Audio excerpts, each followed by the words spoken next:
everyone. So since my last update a couple of months ago, I've made a bit of progress on the automation side of things. I was struggling with getting two trains to run at the same time. I think I've resolved that issue, and I've also made some progress on a few other areas, so I'll hope to explain that in this video. Now, the main problem I was having at the end of my last video was being able to run two trains automated at the same time. I had no problems running one, that was working well, but whenever I tried to run two, I found that it wasn't stopping one of the trains when it should do. And I started to look at these logs and noticed that there seemed to be delays between the changes of throttle for one train and changes to the throttle for another. Now, I came across this option at the bottom of this screen that says include poll messages. Now, when I turn that on, as you can see currently here, it is looking at 8 controllers, essentially, or 8 cabs for a response. And what I found is that I've only got 2 controllers, one being the base station controller and one being the computer. So all of these extra cabs which are taking up time, there's a delay of about a quarter of a second between cab 3 and cab 8. All of this was taking up time, and when it's having to change points and set signals as well, that would all take time before it was then manipulating the throttle. So to try to explain that a little bit more, it had no issues with running one train because by the time it's coming along here and into the station, it only needs to manipulate the throttle of that one train and stop the train at an appropriate place. But if I'm running a second train and it needs to change these points, it's got to change those points and perhaps change the throttle on the other train, as well as trying to stop the train that's coming into the station. And with all of those delays between actions because of the polling of the additional controllers, it was all taking a lot longer than it needs to. It seems to do everything in a sequential order and not concurrently. And that is what I've traced the problem back to. Now, I use the Gaugemaster Prodigy Advance 2 controller, I think it's called. And on here, there are a few articles that I found about being able to change the number of controllers on here by changing the system settings. So I think if I press sys 9, it says there are 3 cabs set, and now I'd set that value here, but the bit that also needs to be set for this to work is that there is a switch on the controller, the base controller, and I found eventually, took me a while, that this needs to be set to controllers, sorry, over to all controllers. Otherwise JMRI will always think that there are 8 controllers, and that is where my problem lied. It took a while to find it, but once that switch has been switched over to all controllers, then it seems to follow the setting on the controller that I've just set, which is set to only have 3 controllers, and that reduces the amount of delay between the actions because it doesn't need to poll all of the additional controllers that don't exist on my layout.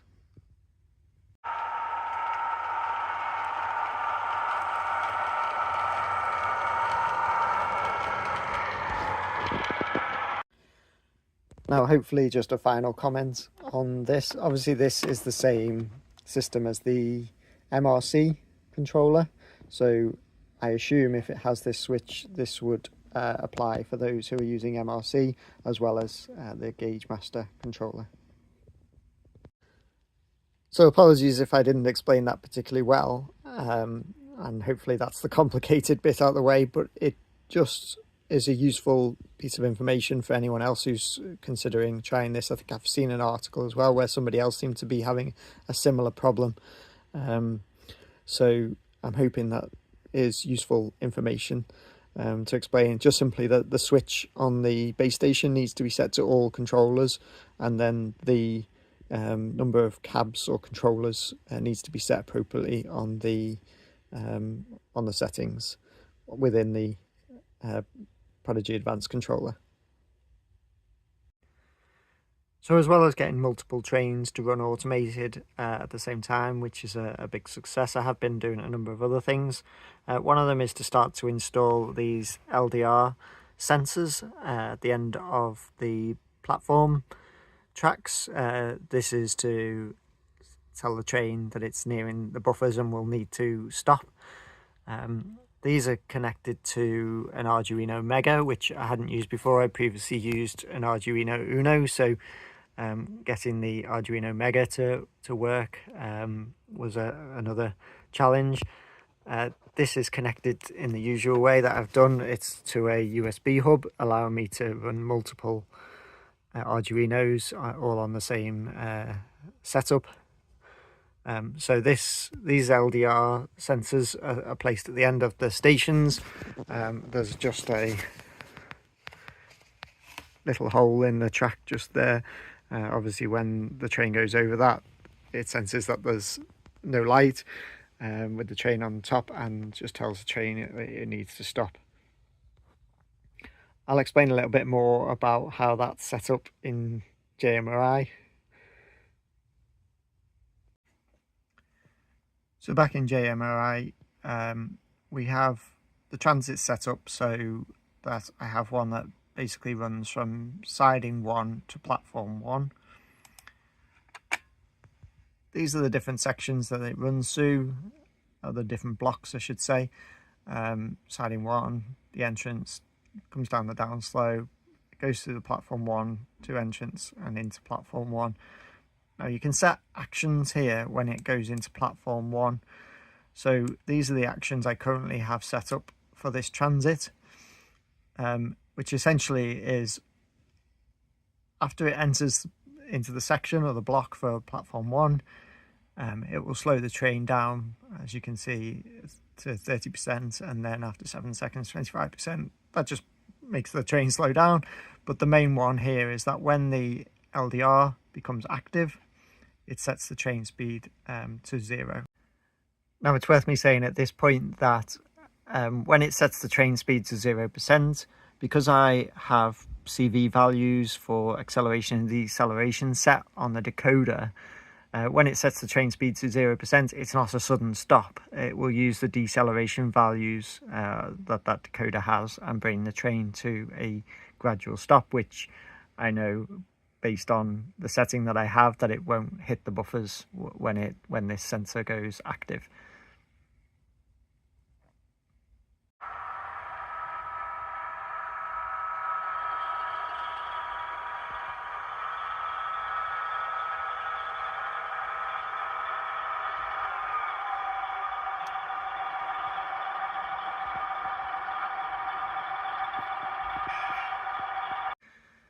And on a similar topic, because I'm using those values, I haven't felt the need to use the speed profiling anymore.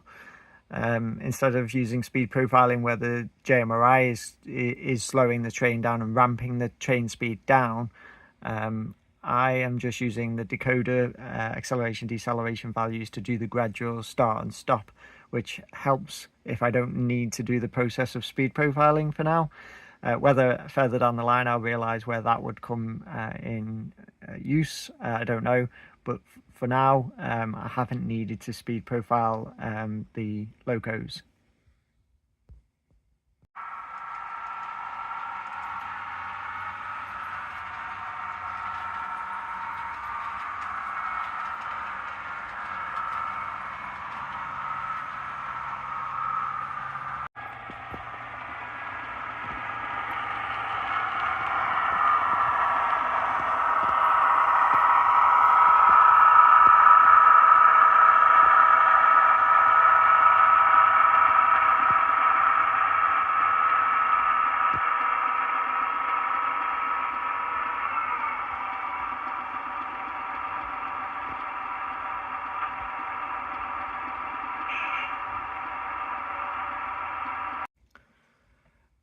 Now this might be becoming a bit of a lessons learned video, but I came across the use of Logix in the past couple of months, and I used these quite extensively, and I'll just explain some of the reasons why.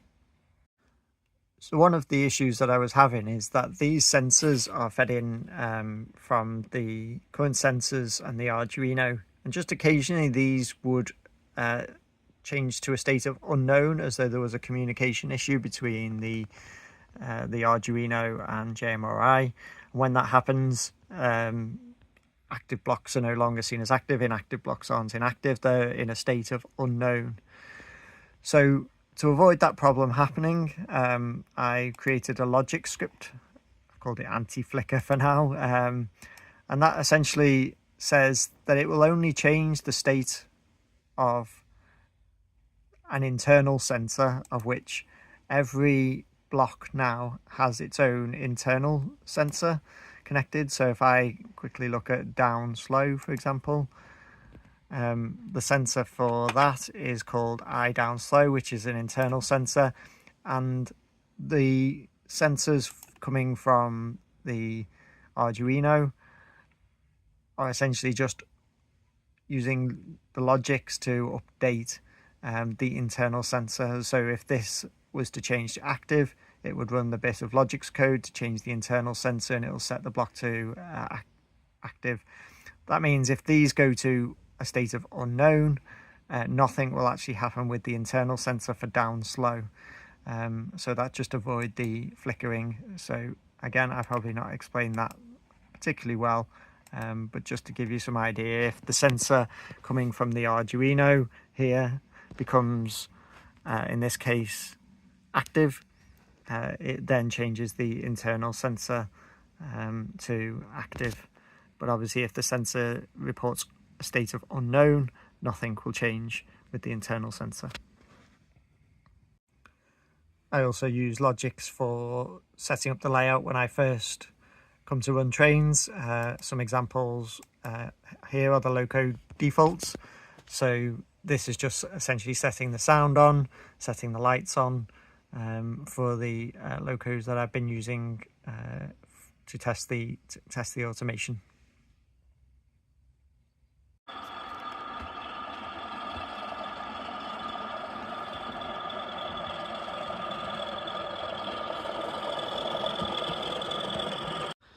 Now, one other use for Logix that I want to mention briefly today is that I use these for adding delays when running automated trains. So I have this one here for sidings release, and this essentially has a sensor that gets set when a train enters the siding, but once it's set to inactive, then it will, after 30 seconds, which is this bit at the bottom here, it will set that sensor back to active. Now within the dispatcher script, this will have a delayed start based on a sensor delay.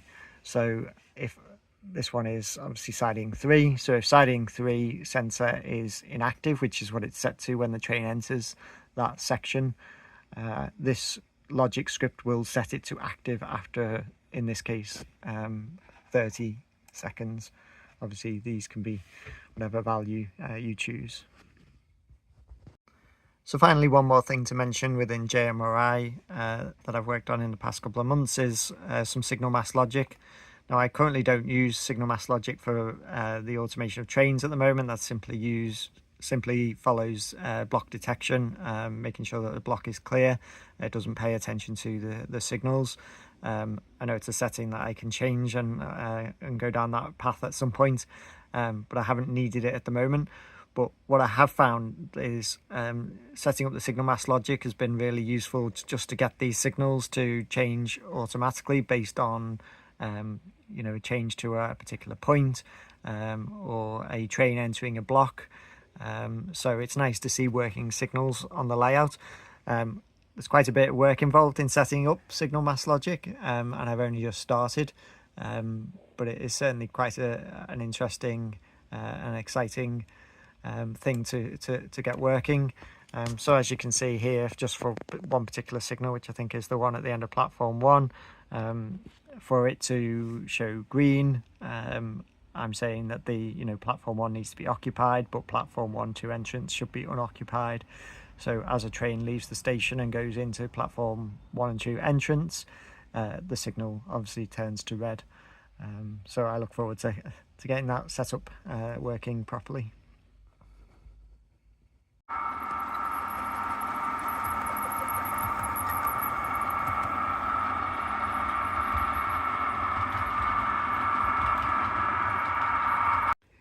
So just to wrap up this video, I'm pleased with the progress that I've made. It was nice to overcome the issue of not being able to run multiple trains using automation. There's plenty of work still to do, plenty of teething problems still to iron out, but it's going the way that I want it to work. I want to be able to let JMRI run trains in and out of these 2 platforms here, perhaps these 3 platforms, into the sidings that are just outside. And then longer term, I might want it to be that I would run a train around the main line, around the loops, around the outside of the layout myself, and then bring a train in. I could either put it into a holding area or bring it into this bit here. And then whilst JMRI continues to run trains in and out on these 2 tracks here that disappear behind the building, I would like JMRI then to know that my train is waiting and either give me a route to bring it into the station or take over and bring this train into the station for me. And then I have trains that I will be driving and trains that the computer is driving. It is quite exciting to see trains running on the layout and just be able to watch them do their thing. I'll wrap this up now. Thanks for watching.